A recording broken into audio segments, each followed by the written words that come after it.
I have a dream. What? That one day, every person in this nation will control their own destiny. A land of the truly free, damn it. A nation of action, not words, ruled by strength, not committee. In the Empire, war is a way of life. Conquest is a right. The strongest are entitled to everything they claim. Because the Purge made us stronger. Correct. Even in death, Argyle showed us the way. We cut the weak from our ranks, carved away their cancer so the strong could stand free. And it made us. I bet that hits pretty hard if you're stupid. Social Darwinism, survival of the fittest, rule by strength. It has many names, and while it may work as a good ideology for a villain or evil faction, I just can't co-sign it because it's so stupid. I mean, top to bottom, from its very inception, it's always going to collapse and fail. And while I can understand people in a fictional setting hopping on the movement without much thought, it just pains me so much to hear people in real life actually say with their chests they have a point. So without further ado, I'm BaitZaDust, and I'm here to explain why social Darwinism is the dumbest ideology in fiction.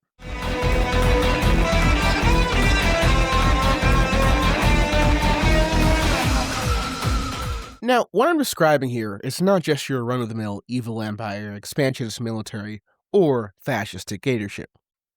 While these are all absolute nightmares to exist under, they do have goals, function, and utility, as limited as that may be. And while I'll frequently clown on Caesar's Legion for being Roman cosplaying dorks, they do have an actual functioning governing structure that rewards strength and meritocracy, but very crucially, is not based entirely upon it. On the surface, a pure meritocracy seems ideal. Shouldn't the smartest, strongest, and most capable lead society?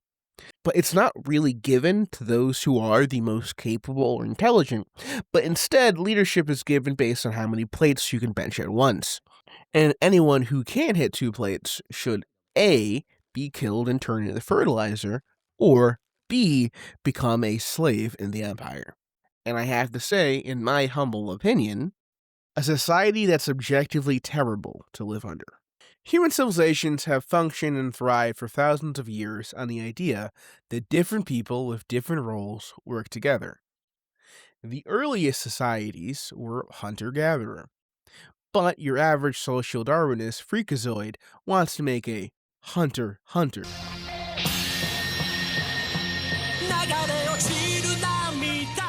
Great show, bad society.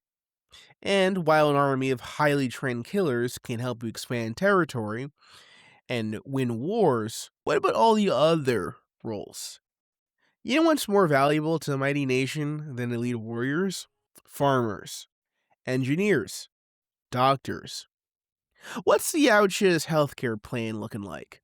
Who's tending the crops in Senator Armstrong's New America? Where are all the plumber Viltrumites that can help prevent space cholera? The easy short-term answer for most of these civilizations is we just make the slaves do it. And while that may be good on paper, having all of your vital functions determined by slaves that hate you doesn't really bring a long-term stability. Let's paint ourselves a little picture. You're a captain of an elite fighting force, and you just got back from a night out on town. So after you stumble into your barracks after hitting up a fancy Taco Bell, clutching your stomach because the Lord Regent determined that food health inspection was fake and gay, you're greeted by your underling, your loyal second-in-command. And upon sensing your apparent sickness, your stomach bug, and your need to use a toilet, he lets you in. But the second your back is turned, he begins to stab you 15 times, Because, unfortunately, in a social Darwin society, everyone is backstabbing each other constantly. Here in the real world, we have a little something called the social contract. It's the idea that we all give up some individual freedoms to the state in exchange for protection and safety and general social cohesion. It has positives and negatives. But for all its issues, that contract that prevents your neighbor from breaking into your house and stealing all your stuff kind of goes out the window when you live in a society that incentivizes hitting the guy in charge in the head with a rock and stealing all his things the first chance you get. The Sith and Noxus empires embody this trait the worst. As built into their core tenets is the idea that usurping the leader successively proves your right to rule, which it kind of doesn't. Just because you're capable of killing the guy in charge does not mean you know anything about social planning. Anyways, the various Sith empires have so many civil wars, coups, and infighting that Darth Bane decided the best way to manage these unruly folk was to have only 2 at a time. A decree that has the implicit rule that one of them would at any time slime out the other when given the chance. Some masters would spend years training up the next generation of talent only to kill them before they were an issue or a threat to themselves. Now, credit where credit is due. The system that Bane put in place managed to last 1,000 years, and resulted in a powerful empire that lasted 20 years when the inevitable happened. 2 Sith that absolutely hated each other killed themselves in an exploding ship, thus removing a hundreds of thousands year old organization off of the board. So, bravo.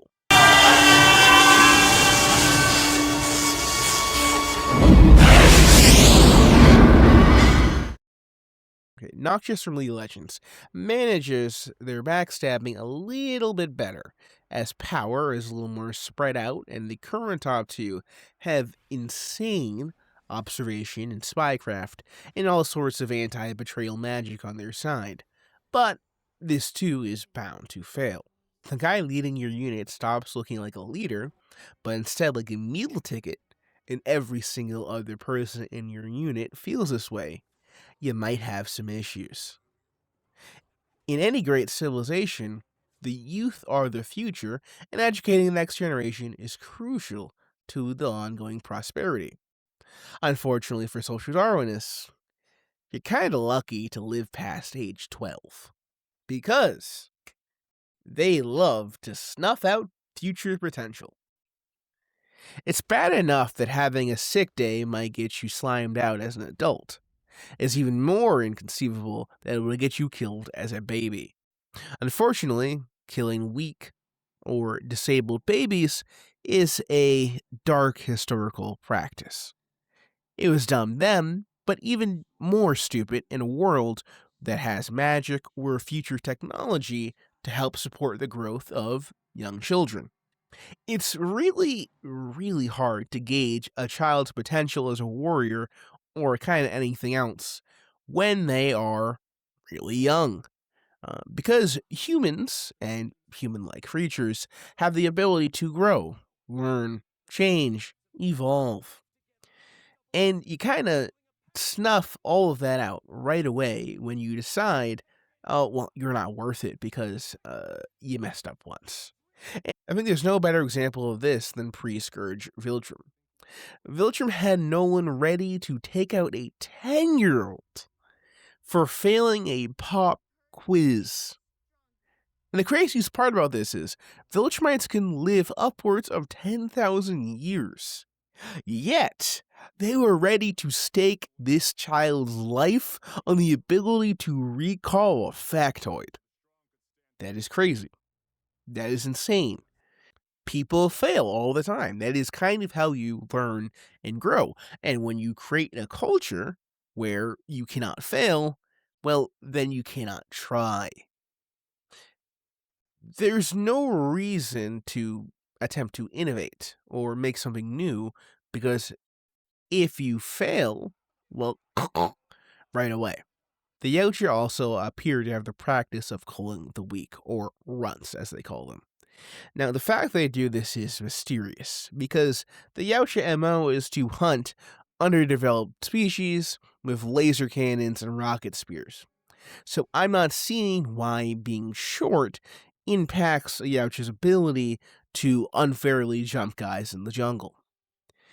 That being said, being short doesn't really impact your ability to be a good warrior.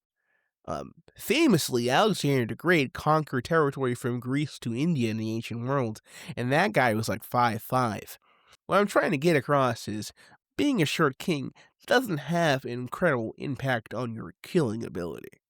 I have to say, the bit in Predator Badlands when Deck's father does the greatest switch up in history, when he's getting the brakes beaten off of him, by his son who's returned with all the upgrades, gear, and training, is pretty hilarious and well-deserved. Might makes right societies have no time for late bloomers or personal growth, which inevitably leads to stagnation. Because, at the end of the day, you know what's more powerful than warriors and strength? Knowledge.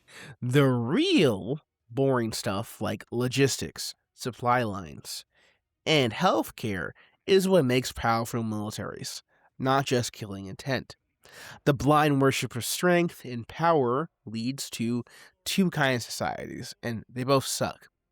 One is society like Viltrum and the Yautja, that are inflexible, without innovation, left vulnerable to unexpected threats like the Scourge, and actively cannibalizing its own by feeding into the practice of killing its young. On the flip side, you have the second group. That's a little more flexible on paper. You think of the Sith, the Noxian Empire, and whatever Senator Armstrong was going to come up with if he had won at the end of Metal Gear Rising. And while it's more diverse in skill and ability, and it's always developing new ways to kill people, the constant backstabbing each other at every single opportunity tends to catch up to you. If every member is encouraged to kill the next guy for a pay raise, well, you can't really run a society like that in the long term. Both are miserable, dark, awful places to live, doomed to collapse the second the head guy gets cold. Ironically, one of the best examples of a might makes right ideology in practice is Kaido from One Piece. I know he gets clowned a lot, but I think this is a perfect example of social Darwinism works, because Kaido has no long-term plan to rule. He is purposely running his territory of Wano into the ground. All the power that he amasses is so that he can die in an epic battle with the world government in just a few short years. So I kind of respect that. He knows what he's doing, he has a purpose, he's not trying to go for long-term stability, he just wants to build the strongest raiding force possible so he can have one big last raid. That works. And I think that's a lot more respectable than some schmuck who thought he unlocked the secret to the next 1,000-year Reich. But what do I know?